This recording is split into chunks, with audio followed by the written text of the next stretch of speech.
বাংলাদেশের রাজপথে লাখো মানুষের ভিড়, সেখানে দেখতে পাচ্ছেন জনতা দ্বারা পথে নেমেছেন, জাতীয় পতাকা নিয়ে পথে পথে জনতার ঢল। শেখ হাসিনার পদত্যাগ এবং পদত্যাগ করে দেশ ছেড়েছেন, তারপরই এবার রাজপথে নেমেছে জনতা, এবং সেই ছবি সরাসরি আপনারা দেখতে পাচ্ছেন। এই মুহূর্তে বাংলাদেশের ছবি আমরা তুলে ধরছি, পড়শি দেশের এই মুহূর্তে কি পরিস্থিতি, আমরা যে আপডেট পাচ্ছি সেই আপডেট তুলে ধরার চেষ্টা করছি। নিউজ রুমে রয়েছে আমার সহকর্মী অতনু। এই ছবিটাই দেখতে পাচ্ছি এই মুহূর্তে, এবং তুমিও দেখছো যে সেখানে একটা উল্লাসের ছবি, আনন্দের ছবি, এবং সেখানে লাখো লাখো জনতা তারা আজ পথে নেমেছেন। কিন্তু একটা প্রশ্ন বারবার করে এই প্রশ্নই উঠে আসছে যে স্বৈরাচারী মনোভাব শেখ হাসিনার, সেই কারণেই কি আবার নতুন করে সেনা শাসন হতে চলেছে বাংলাদেশে? সেই কারণেই কি এই পরিণতি হলো বাংলাদেশে?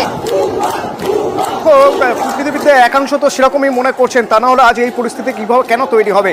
লং মার্চ টু ঢাকা ছিল স্লোগান, যে স্লোগানে গতকাল থেকে উত্তাল হয়ে উঠেছে বাংলাদেশের প্রত্যন্ত এলাকা থেকে মানুষ ঢাকার উদ্দেশ্যে আসতে শুরু করেছিলেন। মূলত বিভিন্ন ছাত্র যে সংগঠনগুলো, সেই ছাত্র সংগঠনগুলি এই মুভমেন্টের দায়িত্ব নেয়, এবং তাদের প্রাথমিকভাবে একটাই দাবি ছিল ছাত্রদের হত্যার প্রকৃত তথ্য চাই, প্রকৃত বিচার চাই, তার জন্য যদি প্রয়োজন হয় তো হাসিনা সরকার পদত্যাগ করুক। এই দাবি নিয়ে লং মার্চ টু ঢাকা গতকাল থেকে শুরু হয়েছিল। তখন আঁচ করা গিয়েছিল যে সত্যি যত মানুষ ঢাকার উদ্দেশ্যে রওনা হচ্ছেন, তত মানুষ যদি ঢাকায় পৌঁছে যান, বাংলাদেশের রাজধানী রাজপথে যদি পৌঁছে যান, তাহলে রাজপথের চেহারাটা কেমন হবে, সেই ছবি আমরা এখন দেখতে পাচ্ছি। এবং শুধুমাত্র রাজপথে যে মিছিল, যে স্লোগান, যে পতাকা নিয়ে, বাংলাদেশের জাতীয় পতাকা নিয়ে উল্লাস বা উচ্ছ্বাসের ছবির কথা তুমি বলছো প্রিয়াঙ্কা, এবং আমরা দেখতে পাচ্ছি তার পাশে আরও একটা ছবি আছে, যে ছবি আমরা বারবার দেখছি, বঙ্গবন্ধু মুজিবুর রহমানের যেখানে যেখানে মূর্তি রয়েছে সেই মূর্তিগুলোকে ভেঙে ফেলা হচ্ছে। তাহলে আক্রোশ কার উপর, আক্রোশ কিসের উপর? বঙ্গবন্ধু মুজিবুর রহমানের মূর্তি যখন ভাঙা হচ্ছে, তাহলে এটা কি শুধুই ছাত্রদের কাজ, নাকি এর পিছনে আর কারো প্রত্যক্ষ বা পরোক্ষ মদত রয়েছে? অন্য কোনো রাজনৈতিক দলের পরোক্ষ মদত নেই তো? কোনো অন্য দেশের শক্তির পরোক্ষ মদত নেই তো? এই প্রশ্ন বারবার উঠছে, কারণ যে আন্দোলন শুরু হয়েছিল শুধুমাত্র একটা সংরক্ষণ বিরোধী আন্দোলন, সেই আন্দোলন আজ এখানে পৌঁছয় কিভাবে? কূটনৈতিক মহল বারবার এই এক প্রশ্ন তুলছেন, আন্তর্জাতিক সম্পর্ক বিশেষজ্ঞরা বলছেন অবাক হওয়ার কিচ্ছু নেই যদি এখানে অন্য কোনো দেশের মদত থাকে, তার কারণ এর আগেও ঠিক এই পরিস্থিতি তৈরি হয়েছিল। এবং যদি আমাদেরই প্রতিবেশী কিছু রাষ্ট্রের কথা বলা হয়, তারা বিভিন্ন রাষ্ট্রে ঠিক এরকম পরিস্থিতি তৈরি করার পিছনে মূল কারণ খুব স্পষ্টভাবে শ্রীলঙ্কার কথা বলতে হবে। তার কারণ শ্রীলঙ্কায় যখন শ্রীলঙ্কার প্রেসিডেন্ট দেশ ছাড়েন এবং তারপর প্রেসিডেন্টের বাসভবনের যে ছবি আমরা দেখতে পেয়েছিলাম, ঠিক তেমনই ছবি দেখতে পাচ্ছি আজ, যখন গণভবনে লাখো লাখো মানুষ ঢুকে পড়েছেন। তার ঠিক আগেই মনে রাখতে হবে শেখ হাসিনা তিনি বাংলাদেশ ছাড়েন এবং সেফ হাউসের জন্য তিনি রওনা হয়ে যান, তার সঙ্গে ছিলেন তার বোন শেখ রেহানা।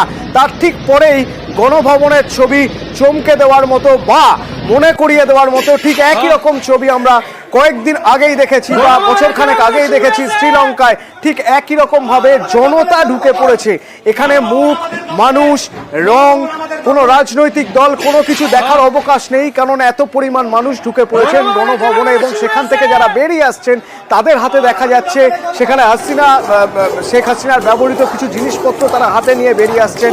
ভিতরে কিছু কিছু জায়গায় ভাঙচুরের খবরও আসছে, এবং সেনা এখানে কোথাও সেনা নেই। সেনা প্রধান আজ 1.5 থেকে 2 ঘন্টা টানা বৈঠক করেছেন। দুটো বৈঠক খুব গুরুত্বপূর্ণভাবে সেনার ভূমিকার কথা বলা হচ্ছে, কেন না তার কারণ সেনা প্রধান দুটো গুরুত্বপূর্ণ বৈঠক করেছেন। তার মধ্যে প্রথম বৈঠক সেনা আধিকারিকদের নিয়ে এবং দ্বিতীয় বৈঠক বিভিন্ন রাজনৈতিক দলের নেতাদের নিয়ে। অত্যন্ত তাৎপর্যপূর্ণ, এই রাজনৈতিক দলগুলির মধ্যে আওয়ামী লীগের নাম নেই, অর্থাৎ আওয়ামী লীগের কোনো প্রতিনিধি সেনা অধিকর্তার যে সেনা আধিকারিকের যে বৈঠক, সেই বৈঠকে ডাক পাননি। তো এইরকম একটা জায়গার পর, এইরকম একটা বৈঠকের পর 2টোর সময় প্রেস মিট করার কথা ছিল সেনা প্রধানের। প্রেস মিট করলেন কখন? ঠিক 1 ঘন্টা 20 মিনিট পরে। 1 ঘন্টা 20 মিনিট অত্যন্ত জরুরি সময়। তখনই কি একটা গাইডলাইন, একটা রোডম্যাপ তৈরি করে ফেলা হচ্ছিল যে এর পরে কি হবে, জনতার সামনে কি বলবেন, এবং খুব স্বাভাবিকভাবে সেনাপ্রধানের কথা যাতে সারা দেশ শুনতে পায় তার জন্য যে তার ইন্টারনেট পরিষেবা বন্ধ করে রাখা হয়েছিল সেই ইন্টারনেট পরিষেবা খুলে দেওয়া হয়। বাংলাদেশে ইন্টারনেট পরিষেবা সচল। এরপর সেনাপ্রধান সামনে এলেন, প্রেসের সামনে বললেন অন্তর্বর্তী সরকার গঠনের কথা এবং বললেন যে আমরা দায়িত্ব নিচ্ছি। অর্থাৎ কে? সেনাপ্রধান। সেনা দায়িত্ব নিচ্ছে, সব ঠিক হয়ে যাবে। মানে এই অন্তর্বর্তী সরকার কি সেনার তত্ত্বাবধানে অভিভাবকত্বে? প্রশ্ন উঠছে। যে এই ছাত্ররা, এই পড়ুয়ারা, এই আন্দোলনকারীরা তারা কি মেনে নেবে সেনার শাসন? সেনাপ্রধান কি বলছেন আমরা একবার শুনবো, তারপরে এই প্রসঙ্গে একবার আসবো। একদম একদম। দেশে একটা ক্রান্তিকাল চলছে। সমস্ত রাজনৈতিক দলের নেতৃবৃন্দকে এখানে আমন্ত্রণ করেছিলাম। আমরা একটা সুন্দর আলোচনা করেছি। সেখানে আমরা সিদ্ধান্ত নিয়েছি যে একটা ইন্টারিম গভর্নমেন্ট আমরা ফর্ম করব এবং ইন্টারিম গভর্নমেন্টের মাধ্যমে এ দেশের সমস্ত কার্যকলাপ চলবে। আমি আপনাদের কথা দিচ্ছি, সমস্ত হত্যা, সমস্ত অন্যায়ের বিচার আমরা করব। আপনারা সেনাবাহিনীর প্রতি আস্থা রাখেন। দয়া করে আর এই ভাঙচুর, হত্যা, মারামারি, সংঘর্ষ এগুলো থেকে বিরত হন। আমাদের দেশের অনেক ক্ষতি হচ্ছে, অর্থ সম্পদের ক্ষতি হচ্ছে, লোকজন মারা যাচ্ছে। তো এগুলো থেকে আপনারা বিরত হন। আমি সমস্ত দায়িত্ব নিচ্ছি। যেমনটা বলছিলাম, সেনাপ্রধানের বক্তব্য আমরা দর্শকদের শোনালাম। তিনি বললেন যে সেনার শাসনেই চলবে থাকবে বাংলাদেশ। এই মুহূর্তে যে বিষয় তিনি জানালেন, কিন্তু এটাই তো প্রশ্ন যে এই আন্দোলনকারীরা তারা কি মেনে নেবে সেনার শাসন? কারণ এই কারণেই বলছি, সেনাপ্রধানের এই সাংবাদিক সম্মেলন, তারপরও তুমি কিছুক্ষণ আগে যে খবর বললে বা যে খবর ব্রেক করলে, যে তারপরও আওয়ামী লীগের বিভিন্ন দপ্তর, বিভিন্ন নেতাদের বাড়ি ভাঙচুর করা হচ্ছে, শুধু নয় আগুন ধরিয়ে দেওয়া হচ্ছে। অর্থাৎ সরকারের সঙ্গে যারা রয়েছেন তাদের জন্য একটা ক্ষোভ, তাদের সেই ক্ষোভের বহিঃপ্রকাশ ঘটছে এখন। এবং বারবার বলা হচ্ছে এই হাসিনা সরকার, সেই হাসিনা সরকার স্বৈরতন্ত্র চালিয়েছেন। কেন বলা হচ্ছে জানতে হবে। বাংলাদেশের ইতিহাস বলছে বাংলাদেশের এবারের নির্বাচনে কীরকম ভাবে একতরফা জিতে গিয়েছিল হাসিনা সরকার।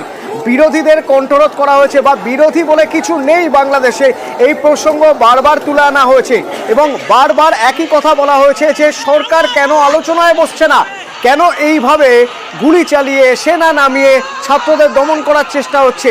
এবার এখানে দ্বিতীয় জায়গা উঠে আসছে। ছাত্র আন্দোলন কি শুধুমাত্র ছাত্র আন্দোলনের মধ্যে সীমাবদ্ধ ছিল? না, অনেকে সংশয় প্রকাশ করছেন ছাত্র আন্দোলন শুধু ছাত্র আন্দোলনের মধ্যে সীমাবদ্ধ ছিল না। পিছনে নিঃসন্দেহে কোনো রাজনৈতিক দলের মদত ছিল এবং সরকার বিরোধী নিঃসন্দেহে কোনো রাজনৈতিক দলের মদত ছিল। তা না হলে সেই আন্দোলন এত হিংসাত্মক রূপ নেয় কিভাবে? এই প্রশ্ন যখন সবাই করছে, আজও একই প্রশ্ন তুলবো আমরা প্রিয়াঙ্কা, যে ছাত্ররা এইভাবে ভাঙচুর করবে কেন? তাদের তো স্পষ্ট কিছু দাবি ছিল যে অন্তর্বর্তী সরকার গঠন করতে হবে, তাদের বন্ধু অন্য ছাত্রদের হত্যার দায় নিতে হবে, কাউকে সত্যি সামনে আনতে হবে এবং আরো 6 দফা দাবি। তারা তো ভাঙচুর করতে পথে নামেনি, তাহলে ভাঙচুর করছে কারা? এখান থেকেই প্রশ্নটা আরো বেশি সজাগ হচ্ছে যে সত্যি যে শুধুমাত্র ছাত্রদের আন্দোলন, সেই আন্দোলন ছিল, তাদের পিছনেও মদত যে কারো ছিল তা একেবারে স্পষ্ট হচ্ছে। বঙ্গবন্ধু মুজিবুর রহমানের মূর্তি যেভাবে ভাঙা হচ্ছে, শাবল দিয়ে খুঁচিয়ে খুঁচিয়ে সেই মূর্তি ভাঙা হচ্ছে, সেই ছবিটাও আমরা তুলে ধরছি আপনাদের সামনে। শুধুমাত্র একটি মূর্তি নয়, যেখানে যেখানে মুজিবুর রহমানের মূর্তি রয়েছে সেখানকার জনতা সেই মূর্তি কিন্তু ভেঙে ফেলছে। শুধুমাত্র ছাত্ররা এই ঘটনা, শুধুমাত্র তাদের এই আন্দোলন, তার জেরে এই ধরনের ঘটনা এমনটা নয়। একটু এবার নজর রাখি হিলি সীমান্তের দিকে, বাংলাদেশের হিলি সীমান্ত। সেখানে দেখুন ওপারের ছবিটা, দেখুন এপার থেকেই দেখা যাচ্ছে, এপার থেকেই আপনারা ওপারের ছবিটা দেখতে পাচ্ছেন, মাঝখানে বর্ডার এবং সেই ছবিটা আপনারা দেখতে পাচ্ছেন। ওপারে দেখুন বাংলাদেশিরাই বাংলাদেশে ভাঙচুর করছে, দেখছেন সেই ছবি একদম সরাসরি নিউজ 18 বাংলা এক্সক্লুসিভ সেই ছবি দেখাচ্ছি যে ওপারে হিলি সীমান্তে সেখানে বাংলাদেশিরাই বাংলাদেশে ভাঙচুর করছে কিভাবে, সেই ছবিটা আমরা তুলে ধরছি আপনাদের সামনে একদম সরাসরি। এপার বাংলা থেকে ওপার বাংলার ছবি তুলে ধরছি, হিলি সীমান্তের ছবি এই মুহূর্তে দেখতে পাচ্ছেন।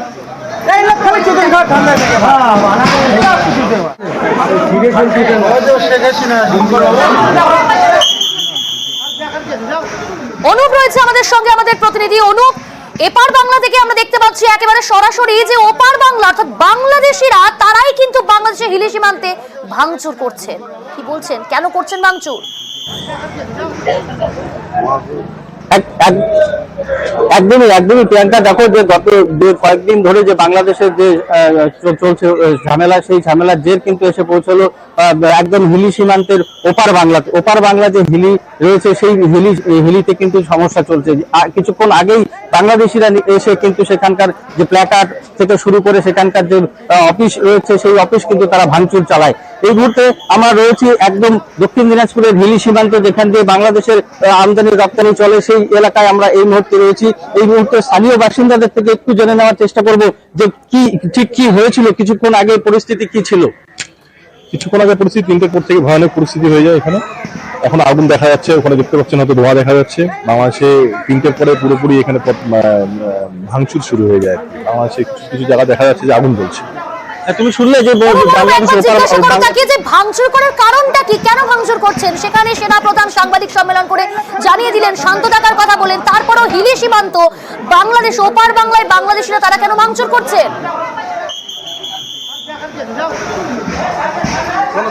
কেন ভাঙচুর করে কি মনে করছেন আপনারা, বা কি জানতে পারছেন? এখন যেটা বুঝতে পারছি যে ওখানে শুনছি যে আর্মি এসছে, কিন্তু বুঝতে পারছি না কতখানি কি পরিস্থিতি। কিন্তু এখান থেকে যারা আছি যে ওখানে উপরে বিক্ষোভ সরকারের যারা ছিল, আওয়ামী লীগ সরকারের যারা চেয়ারম্যান ছিল বা উপজেলা চেয়ারম্যান, তাদের বাড়ি টাড়ি ভাঙচুর হচ্ছে, কিছু অফিস টফিসে ভাঙচুর হচ্ছে। আমাদের এখন সবচেয়ে বড় চিন্তার বিষয়, আমাদের 85খানা গাড়ি বাংলাদেশে আটকে আছে, আগের দিনে এক্সপোর্ট হয়েছে, সেটা নিয়ে চিন্তা। এটা এখন আমরা এসপি সাহেব এসছে, দক্ষিণ দিনাজপুর জেলার এসপি সাহেব এসছে এবং বিএসএফ সাহেবের সঙ্গে কথা বলে, কোম্পানি গভর্নরের সঙ্গে কথা বলা হলো যে কিভাবে ওনাদেরকে নিয়ে আসা যায়। তো একটু যদি পরিস্থিতিটা বলছে শিথিল হোক, বাংলাদেশে আর্মি নেমেছে, এখনই পরিস্থিতিটা শিথিল নেই, শিথিল হয়ে গেলে তাদেরকে নিয়ে আসার ব্যবস্থা যেভাবে হোক করা হবে। তুমি শুনলে যে ওপারের পরিস্থিতি কিন্তু একেবারে অনুপ, আমরা প্রতি মুহূর্তের আপডেট, প্রতি মুহূর্তে ছবি তুলে ধরবো দর্শকদের সামনে। আমরা এই খবরেই থাকছি এবং আপডেট আপনাদের প্রত্যেক মুহূর্তে দেব। ছোট্ট একটা বিরতির সময় হয়েছে, দ্রুত ফিরছি বিরতির পর, সঙ্গে থাকবে।